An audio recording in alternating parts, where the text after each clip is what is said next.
Hello. How are we doing? So, today, I think our main topic is going to be like social media, and you guys just wanted me. So, here's the thing. I feel like I've kind of been what's the word? Not like, in a rut, but not in a rut is according to my podcast. I just need ideas. Like I don't feel like I want to blab, don't get me wrong, but sometimes I just need you guys to tell me what to talk about. And then when I hear your guys' ideas, then I'm like, oh yeah, I could talk about this. Or, oh, I never even thought about talking like this. So frequently, I apologize, but sometimes I ask on like my Instagram stories for ideas for me to blab about. Cause I'm not gonna lie, like yesterday I was like, I have no idea what I'm gonna talk about this week. And then some weeks I know exactly what I'm going to talk about, and I could talk about a million things. So sometimes my brain is working for the podcast and sometimes it isn't. But I just want to thank you guys for giving suggestions when I ask because it truly helps me. But I had several questions when I asked yesterday for ideas. Several people were asking for like, talk about more with like social media, how you got started, what a day looks like for you and just kind of like all the social media things. And I was like, okay, I could talk about that. I don't think I've really gone in depth about that. So that's a good topic. But first of all, let's recap our trip. So if you guys listened to last week's episode, that was the day that we were leaving to go on our trip. And my anxiety was, big and things like that. But I come back to report that I'm 99% sure that the EMDR therapy she did for my flight anxiety worked and here's the thing, it's not like my anxiety was gone, but it was manageable. Because I'm not going to lie, going into the trip, I was panicking that I couldn't even get on the plane. Like that's how bad my anxiety was. I was that afraid of flying, but it was manageable. Like there were moments where I wanted to freak out and panic and my mind was thinking the worst of the worst. But for the most part, it wasn't as bad as what I had envisioned before the trip, if that makes sense. So I truly think that it helped. I also took my Calm peptide, which I've never taken before. And I'm sure that helped. It's kind of hard to tell because I didn't fly without it. So I don't know if there was like, a flight that it worked and a flight that it didn't, but I'm going to say it probably helped. My friend we flew with, she has flight anxiety really bad too. And I gave her some Calm peptide every time before the flight too. So we were both down in some Calm peptides and praying our hearts out and trying to let our kids keep us busy. But we survived. It was the best trip ever.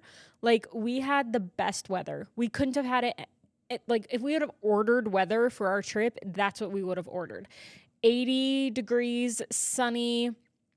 It was just perfect. Like, and when I say that we soaked up every second of warm weather, like my kids are used to naps, long naps. Capri's used to 2 naps a day and they're like an hour and a half. That girl, she was not missing any sunshine. She said, I'm going to take 1 nap a day and it's going to be about an hour. And so we're still catching up in the sleep department. But the kids were troopers. It was just, we were outside literally from 9 a.m. until 10 p.m. And yeah, like I said, we snuck away for about an hour each day to just let the kids rest their eyes, but then it was right back outside. So it was so good. So good. I'm so glad we went. Man, it just makes me really excited for summer. Even though I will be honest, like, yeah, summer's great around here and it's my favorite season, but nothing compares to Florida. Like, just the resort on the beach. Like we went to, if you're wondering, we went to Trade Winds Resort at St. Pete, and I have no complaints about it. It was our friends like 6th time being there. They went on their honeymoon way back when, and now they've just gone every year. And I get why. It's literally like a resort. So you have like your rooms with it. We had Like the room we stayed in had 2 bedrooms with 2, so there was 4 queen beds total. 2 queen beds in their on their side, and then 2 queen beds on our side, and we each had our own bathroom, and then we shared a kitchen living room area. So it was perfect for 2 families to stay in one room. We just set up Capri's pack and play in our room. Creed slept, it was great. And then, yeah, there was like restaurants all around. There was coffee shops. There was fun stuff for the kids. There was hair braiding. There was like 3 pools. There was a pickleball court. It was great. And then literally you walked from your resort onto the beach. We were on the beach on a resort. So you had the best of both worlds. You had your like pools, but then you literally had the ocean 100 steps away. So we got to experience a day at the or actually we would do like a few hours at the ocean, and then we'd move to the pools or vice versa. And there was mini golf. They played mini golf one day. It's a good drive, like from the airport. I think it was like 30 minutes from the airport. We just got a car from Turo, and yeah, it was awesome. It was really, really cool. And you're really not that far from Tampa either. That was the first time we'd ever been into Tampa. We went in for a Yankees spring game or something like that. The friends we went with are huge Yankees fans, and that's kind of why they were going in the first place, is to go to that game. And so, yeah, we went into Tampa for the game, which is really cool. So, yeah, it was 10 out of 10. I literally have no regrets, changes, things that didn't go our way. Like, flights were good for the most part. It was a one-way flight, or like not one way. What's the word I'm thinking of? Direct flight both ways, which is so nice. And the kids did great on the flight. Truly, like, so grateful. Everything went so smooth, and it was fantastic. I wish we could have had one more day. So we arrived on a Wednesday night, but we did the Allegiant. It's a very affordable flight. It's direct. You leave on a Wednesday, you come back on Saturday. That's what our friends were doing, and they invited us. So we just said, we'll do whatever you're doing. They had jobs they had to get back to and things like that. And that's just the schedule that worked for them. I will say though, it would have been nice to leave on Sunday. So then we would have had all day Thursday, all day Friday, all day Saturday. 3 full days would have been about perfect. But we just had 2 full days. So it felt a little bit short, but when I say it had felt like we'd been there probably 4 days, just because of the amount of, like, we were so exhausted. We had so much sun and everything like that. So I know 2 days sounds very short, but I felt for the most part, like I said, that Tyson and I kept saying, gosh, I wish we had one more day. But it was great. It's so good. So anyway, yeah, let's chat social media. So oh shoot, you know what I forgot to do? I forgot to put the do not disturb on my phone, like turn it on. I hope no one calls or texts me, because I think it might mess with the audio. Crap, I just remembered that. Okay, let's pray. But anyway, I started social media. So how did I start with social media? Okay, so it would have been August of 20. I always forget. Is it 17 or 19? No, it would have been 17. August of 2017. I kind of started. So mind you, I had 300 followers on my Instagram. It was a very, private account. I would post maybe once a month. I'd never done a story before. What is one of those things? I wasn't a social media, or I wasn't an Instagram girl. Instagram wasn't like it was though. Like, stories were not really heard of. You had to have 10,000 followers to have like a link, things like that. But yeah, I just didn't post a lot. It was kind of a very boring account. And also I wasn't comfortable posting on social media, And so anyway, I I've talked about this in my health journey podcast, but mind you, at this point, I had moved away, gone to college, started to try to lose weight on my own, tried to start my own health and fitness journey. And then at this point, this is where I start Body. This is the same month that I started Beachbody for the very first time, like not really coaching, just trying the programs. So I started my first program of August of 2017. I started the 21 Day Fix, and I used my Instagram page as like my health and fitness accountability page. I decided that I wanted to go all in with my Beachbody program, and I wanted to kind of share that on my social media to hold me accountable. I'm kind of one of those people where if I say I'm going to do something or I use like an accountability page, it helps me a lot.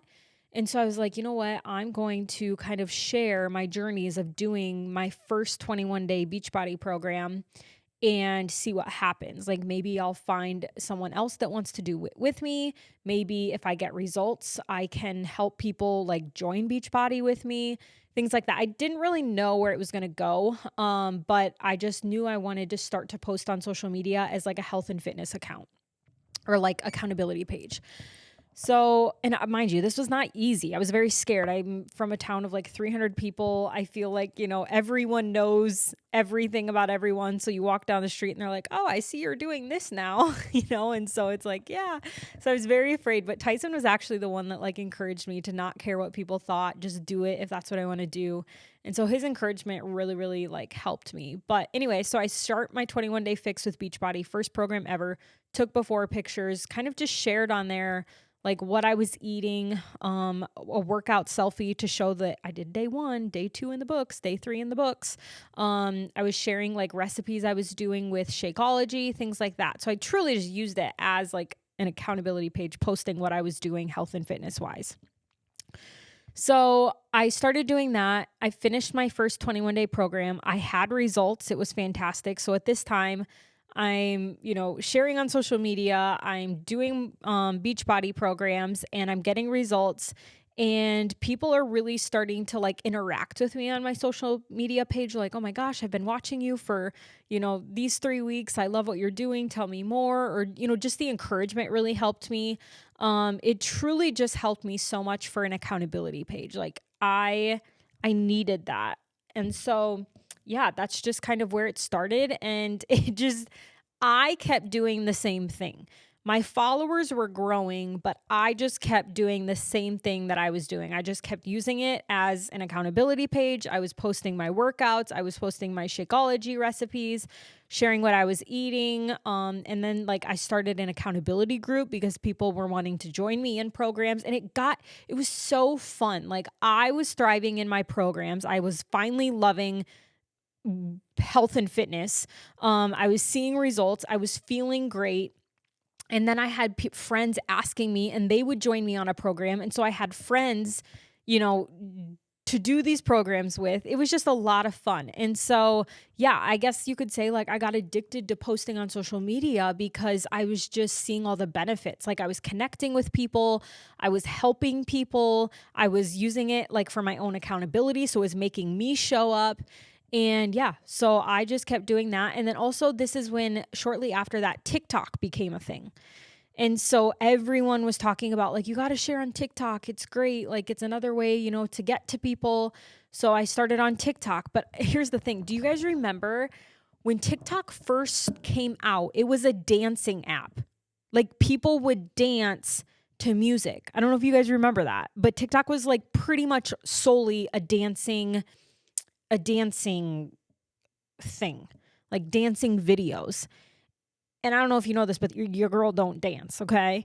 And so I was telling people, I'm like, I don't feel like I will be successful on TikTok because I'm not going to be a dancer. I'm not going to voice things. Like it was just very much like acting, I feel like. I don't know if acting's the word, but like you would voice memo or you would sing songs while you're dancing and things like that. And that's just not me. Like that was not something I was good at. It's not something that I wanted to do. And so guess what? Haley shows up on there and I just talk to people while I eat my food. And that's kind of how my TikTok got so big, is because I truly feel like I was doing something different than what most people were doing. There wasn't very many people just getting on there and being so, what's the word? I don't know what the word is, but I wasn't editing a lot. I wasn't editing really at all. I was just getting on there and talking while I would have like my lunch. I would share recipes. I was basically using TikTok as my Instagram. Like I was doing the same thing on TikTok as I was doing on Instagram for the most part. And so, yeah, my followers on TikTok also grew. And then this was helping my body coaching, because I was just getting exposed to more people. More people were seeing my results and my journey and what I was doing. And I got to connect with more people, and my accountability group was growing. And this is happening over like several years, okay? So then it got to a point, well, I went viral on TikTok. I think one of my videos got like 4 million views, and that really gained my followers on TikTok. It was the one where I was in my car at the salon on my lunch break. I went to my car to eat my lunch, and I just got on like any normal day, made a TikTok video chatting to people while I was eating my lunch, and people freaked out about what I was eating, because I would eat whole baked sweet potatoes that were cold. I would eat them like an apple, and then I would eat carrots and mustard, and then I usually had like either chicken sausage or like my Shakeology or something like that. And this wasn't the first time I'd eaten this on TikTok. So I don't know why specifically that video blew up, but you know what they say, like you just keep showing up and you never know when one might go viral. And so, yeah, that video went viral, and then it just kind of escalated from there. People were trying cold baked sweet potatoes and tagging me in it, and then that got me views. And I truly, like, I laugh when I say this, but I kind of went viral over cold baked sweet potatoes and carrots and mustard. And it's so funny because I would get like recognized in airports as like carrots and mustard girl. I'm just like, yeah, that's me. It was funny. It was awesome though. And yeah, so with my growing of TikTok, I think my TikTok has like 1 million followers on it.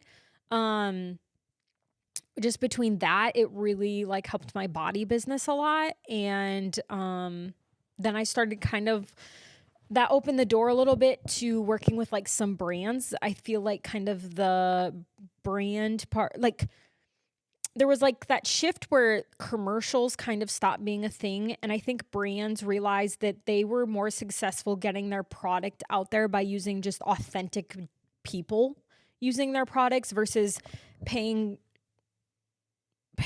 Justin Bieber, you know, millions of dollars to make a commercial on Dove hair products that he doesn't actually use in real life, but if his face is on it, you know, doing a commercial like that, they found that if they find these influencers that actually use Dove and have proof, or, you know, I'm just using an example, but like real, just normal people in the world using their products and sharing about it versus a celebrity that's just doing a 15-minute commercial because they're famous on their product. So I really think that that's how kind of influencing, I guess you could say, became a thing.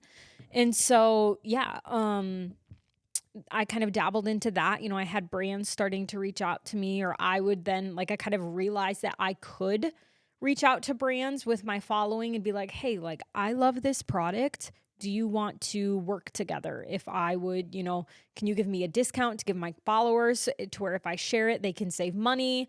Would you like want to send me more product, or, you know, like just different things like that. And then, so at this time I'm posting a lot on social media. My TikTok is growing. My body business is great. I have great results. I'm loving it. I have a team now. I have customers. I'm running an accountability group. I'm at the hair salon as well. So I'm doing all of this in my downtime at being a hairstylist. And it just got to be where, like, I told Tyson, first of all, this was 6 years into doing hair. And I was getting to the point where I was praying that my schedule at the salon would be like not busy so I could do social media and Beachbody work. And that's when I kind of realized like it was maybe time to pivot. I was losing joy in doing hair because I had found new joy in like Beachbody and the social media stuff. And then thinking long term, I'm like, okay, in a few years, we're going to be married. If we want to have kids, like, this isn't realistic to be driving 30 miles to be a hairstylist every single day to and from work, working weekends, working nights. And so I just had to I took a very, very, very nerve-wracking decision and decided to stop doing hair and put more time and energy into body and social media and making that full time. But it was scary because, like, none of that is guaranteed business. Social media is never like a for sure thing. But Tyson was like my biggest supporter. And I tried telling him, I'm like, if I could put more time into my body business and social media, it's going to get even more successful. Because right now I'm really trying hard to do it all with hair, social media, body. And it's one of those things where if I think I stepped away from doing hair and I could put all my time and energy into body and social media, it could get even more successful. And so that was like kind of the risk that I took. But truly, like, I was so excited, and just to, stay at home and do what I loved, and the flexibility, like, and I'm still so happy for it during like today, but even though I don't still do body. So yeah, I then in what year was it? Was it 2020 or 2021 that I went full-time body? I think it was 2020. And then just continued to do body. And then I kind of signed, maybe, I don't know if that's the word. This social media management company kind of reached out to me, and they're like, hey, like, would you be interested in working together? Basically what they do is, like, they have all the connects to the brands, and they do all of like hey, like, Haley wants to know if you want to work with her, or could Haley try your product? They're kind of like the middleman. They have all the contacts to, like, if I want to, let's say for instance, this was one, Caden Lane pajamas. They're so good. And I was buying them for Creed. And so I then asked my management company, I'm like, hey, can you reach out to Caden Lane for me? Or do you have contact to Caden Lane to where you can ask them about like working together? Cause I want to share them. I would like a discount code for my followers, things like that. And so then I had them. So that helped a lot in my social media department, having that. They might have brands that I've never heard of or don't have contact with or whatever, that reach out to them and say, hey, will you reach out to Haley and ask her if she's ever tried our product? Would she be interested in trying our product? And things like that. So sometimes my management company will come to me and say, hey, Bloom is wondering if they could send you some of their product to try, and then you can give a review. And if you like it, then we can get back to them and we can find they can work something out with partnering with you. So that was a perfect example there, because like, I'd never tried Bloom before. They sent me some and I was like, oh my gosh, I love this. So then I tell my management company, I'm like, can you tell Bloom I seriously love their product and I'd love to work together? And then we work out deals, whether that be like a monthly partnership where they're like, okay, we sent you product, we'll give you a discount code, and you just authentically share during the month your discount code. And sometimes they'll even pay me like a flat fee. They'll be like, okay, for the month of February, you share authentically whenever you're having it, whatever share authentically, however you're using it. We give you a discount code for your followers to save money on our product if they want to try it too. And then they give me a flat fee. Or sometimes they'll do like a commission thing where they're like, okay, if you want to share, here's a code, here's a link. Whenever you want to share, you can also share that with a discount code, and then you can earn a so-and-so commission. So it kind of depends on the brand. It depends on kind of sometimes what I request or I want to do that feels right to me. Sometimes I'll just randomly get like PR packages in the mail, and there's a lot that I don't love or I don't use, not interested in the product, or sometimes I just try it and I'm like, yeah, not for me. And then that's just kind of a done said deal. And I'll just kind of like either ask my friends and family if they want to try it, or there's a lot of times, like this is a huge one, I'll get skincare. Skincare is so, like, that category is so saturated that I get skincare messages or emails or whatever. I bet I get 3 a week of skincare people asking me like, hey, do you want to partner? Hey, can we send you our product? Hey, would you be interested in working together? And 95% of the time, I tell them no, just because I'm such a believer in Dime that I'm not going to go and, for instance, is it Tula or Petula? Tula. Petula. Now I'm drawing a blank. It's blue. It's a very popular skincare brand, and it's very Tula. I don't know.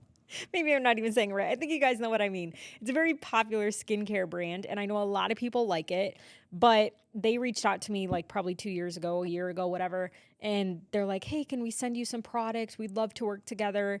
And I just flat out told them, I'm like, actually, I'm not interested. Like, thanks for reaching out. Thanks for considering me. But I have a skincare brand that I love. And because I'm not going to go and tell you guys how much I love Dime, and I'm using Dime every day. And then Petula sends me, whether they send me money to work with them, or I shouldn't say send me money, but they like ask me, hey, if we pay you this, will you share? And then I'm over here sharing Petula stuff. Then it's like, I just can't do that. I can't do that. Because then, first of all, like, how do my followers not say, what the heck? Like, what are you using? Because you just shared that you like Dime moisturizer last week, and now you're using now you're sharing this Petula moisturizer. Like, what? Like, I just don't understand how people can do that. And so I do turn down a lot, especially skincare.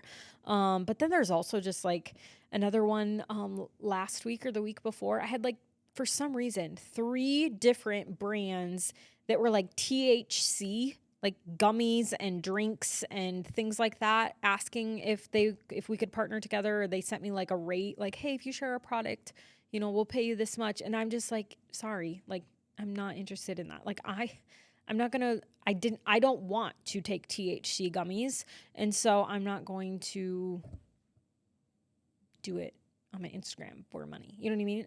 So that is a lot. I guess I don't really talk about that, but there's so many things that another brand that I just come up to the top of my head that have asked me to like share them so many times, and I tried it and I'm just like, I'm sorry, I just don't love your product. Is it AG1 greens, I think. I don't know. I didn't like them. I know there's a lot of people out there who like them. I wasn't a fan. And so so it was one of those things where they reached out to me. They're like, hey, would you be interested in working together? I'm like, I've never tried your product. Can you send me product first so I can try it? Because I'd been seeing all these people talk about it, drinking the greens. And so they sent me it and I tried it and I was like, no, I'm not interested. I don't love the product. And so then, I just reach out to them, or I tell my management company like, hey, I'm not interested in working with, didn't love them. And then, you just tell them like, no, thanks. So there's many, many, many brands or products that I have, said no, cause is not something I'm interested in, or I've tried it and I didn't like it.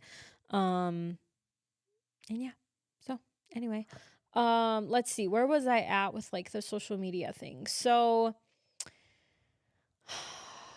then like the whole TikTok thing happened where my mental health, just TikTok got very toxic for me. I was getting threats. It just got to where I was losing so much sleep at night because of the messages I was getting. It was just so toxic. I couldn't take it anymore. And I told Tyson, I'm like, I'm going to step away for a month from TikTok. I have to. My mental health is so bad. And I stepped away and I never came back. I realized how much it affected me, my mental health, and how much like my mental health improved when I got off of TikTok. And something told me to that I couldn't go back. And I get asked a lot, like, could you come back to TikTok? And it sucks. Like, trust me, I would be lying if I told you that I don't think about going back, that I don't consider it, because I get like, there was so much good on TikTok. I mean, I had so many amazing people over there, fans, people who just really supported me. And there's some on my Instagram now where they'll message me and they're like, we really miss you on TikTok. And that's what really makes me question, like, do I go back? Maybe I'm in a better mental health state. Maybe I'm just more mature. I'm just so different than I was, honestly, when I was on TikTok last. Like, I'm truly a different person. I think Creed was around 1 when I left TikTok. And so I have another child. I feel like I've just gone through so much. I've changed so much. So I'm like, maybe like going back to TikTok would be, okay. If I just do like different content, maybe, I don't know. But then in the same sense, like I quickly think like, I don't know, social media is just becoming one of those things where I question if, I don't know, it's just, you see so much where, I don't know. I should just say where it bites people in the butt. Or like, okay, I'm going to talk about this. For example, this is just an example. Danny Austin, okay? If you don't know her, she's got millions of followers, okay? I follow her. I've followed her for a very long time. And she has like a lot of followers, millions. And she literally, if she has a baby, she's in People magazine. There was like People magazine made a report on her natural birth, I think, or something like that. And it wasn't really in the best way. And it's just like, I don't know, like, yes, having a lot of followers like helps your business. It's everyone's goal, right? Is to like have a lot of followers, to gain followers.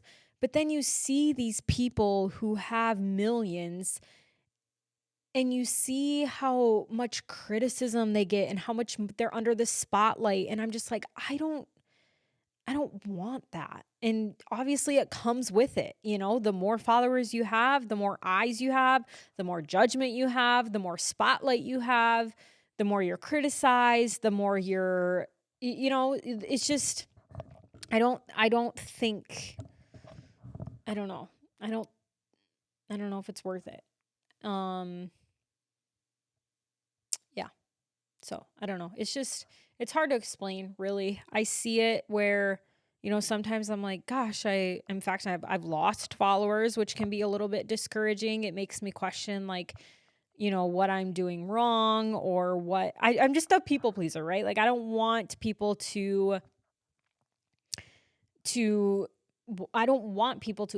me just because of the fact that means that like people don't like me. And that I'm coming from a people pleaser, just a person who's so in person, you guys, I'm just so okay. I don't even know how to explain it. I'm just so easygoing. Like I'm like, you do you, I'll do me. Like let's just be friends. Like it doesn't have to be so serious. I don't know. So it's like, it can be in a sense where sometimes I'm like, gosh, I'm trying to find ways to like, gain followers instead of lose followers. But in the same sense, I'm like, I don't know, is gaining more followers all it's cracked up to be? Because then I see, these other people who have so many, like millions of followers. And then I'm like, oh God, they're under so much, or I don't know. I'm really blabbing right now. So anyway, where were we? Okay, so I'm doing, okay, body. Okay, no, we were at TikTok. So TikTok, I stepped away from that. Okay, so I stepped away from a million people, the thing that kind of makes me sad about TikTok and not being on there is that I grew, I spent so much time growing that community. I mean, I was on TikTok for years before it got big and before I went viral and showing up every day. So many people ask me like, how'd you go viral? How'd you get so many views? And it's like, there's no answer. Like there's no way to gain followers except showing up every day and being yourself. And so many people think that I quickly grew. And it's like, do you forget when I showed up for 3 years with under 10,000 followers and I kept showing up even though I didn't have a lot of followers? So that's like one of the biggest things. Like I get asked all the time, how did you grow? How did you get 1 million followers on TikTok? I want to do that. And it's like, you just show up. On the days you don't want to show up, you show up. You just be authentic and you show up even when you're getting 3 views, even when you're getting 10 views. Like you still keep posting. And You post every single day. And so many people want, to be big on social media, but yet they're like, well, I don't want to post. Well, I don't want to talk. And it's like, that's part of it. Like, you just have to open yourself up and be authentic and just literally show up for years. And it might be years before you see it pay off. That is one of the biggest things I learned with social media is it is not quick success. Yes, going viral is quick success, but you're not going to just go viral on your third video. I went viral on my 2,500th video in 3 years of showing up when I wasn't viral. So that's just like, there's no way to go viral. It's just everyone keeps showing up for years. And a lot of people that you talk to with hundreds of thousands of followers, they'll tell you the same thing. Like, yeah, I showed up for 8 years until I got to X amount of followers, or I was at 10,000 for 4 years until, so it's just, it takes time. It's a lot of time, commitment of showing up over and over and over every single day. Like, you treat it like a job. Like, you just keep showing up, and you show up on Monday, and you show up on Tuesday, and you show up on Wednesday. Even if you don't see it coming in on the other end, you just have hope and you pray that one day, you're going to look back and you're like, wow, look how far I've come. Because it's very slow. Social media growing is very slow. And sometimes you go backwards like I am. But it's just part of it. All I care about is I'm going to keep showing up. I'm going to still keep being authentic. I show up right now like I showed up when I had 800 followers. And, the people that come and the people that go, it's just not in your control. So, yeah, it's quite the journey. So now that I don't have TikTok, and now also I don't have Body, as far as like Body, it's just kind of my content, I would say, that changed. Not necessarily,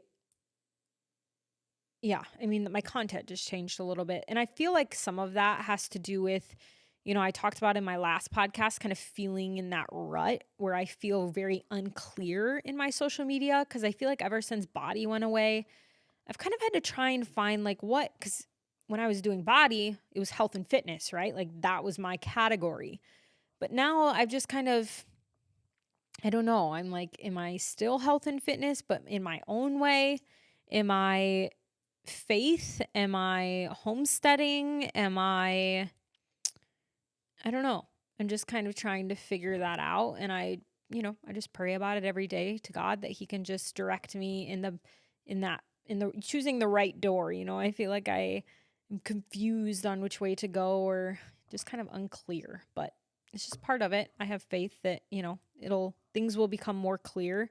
I'll find my groove. But until then, I'm just going to keep showing up and sharing what I love, and whatever clicks and kind of maybe blossoms will, and that'll bring clarity to me. Or maybe I'll just find a huge joy in one specific category, and I'll just kind of go with that, and it'll feel right. So yeah, I think this is very random and a little bit off topic, but a lot of people, when it comes to faith, they kind of ask like, how do you know when God's talking to you? Because clearly he's not in front of us speaking to us.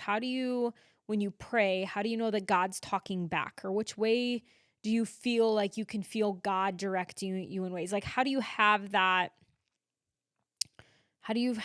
connection with God? Or how can you know when it's God speaking to you? And I think this is just like a perfect example that God doesn't always answer you right away. So sometimes we'll pray for something and we'll feel like, wow, like I feel like I prayed for that yesterday and it's already been answered. Like, this is what I prayed for and it's right here. Or, like maybe oh my gosh, there's so many examples, but you just pray for something and sometimes it shows up right then and there. The opportunity comes about, you pray for it this day and the phone call happens the next day, or whatever that may be. But sometimes you pray for something and you wait and you wait and you wait and you're like, okay, did he send me something and I missed it? Is he trying to talk to me and I'm not listening, or I'm not seeing it? Or maybe he's just holding off, and maybe he's saying, I just need you to hold off in this time and be patient with me because the time's not right yet. And so I kind of feel like maybe I'm in that season where, I'm praying for that clarity. I'm praying that I just feel deep in my bones that I do have something, maybe, I don't want to say something coming up, but I just feel like, and I felt this way. It's crazy because I felt this way when Body was starting to kind of go downhill, and it was kind of like, oh, I don't know, like, and then literally God took it from me because he knew I would never step away. He quit Body, and then all of a sudden he threw photography at me. And I truly felt like I had something new coming. Like towards the end of Body, I'm like, I don't know. I just feel like there's a shift coming and I have no idea what it is for me. And now I'm like, oh, it was photography. But at the time, I didn't know what it was. And so, yeah, you just kind of, it's really hard, but I'm in that season where I feel like God is telling me right now, like, be patient. This season of unclarity, it has a purpose, and you just need to like stick in it and stick with it, and don't look too hard, because sometimes we can look and we think that it's God talking, but it's actually not. But we're just so desperate to find something that we jump on it, or we think this is it, and it's not really him talking. Does that make sense? So I feel like when it's a God thing. And yeah, I'm just kind of in that season of like unclarity as far as like social media. But I have full faith that clarity is coming, and it might take longer than I think, or it might happen tomorrow. I don't know. But I still very much enjoy it. There's nothing, people call me crazy, and people who don't do social media think I'm crazy when I say this, but like,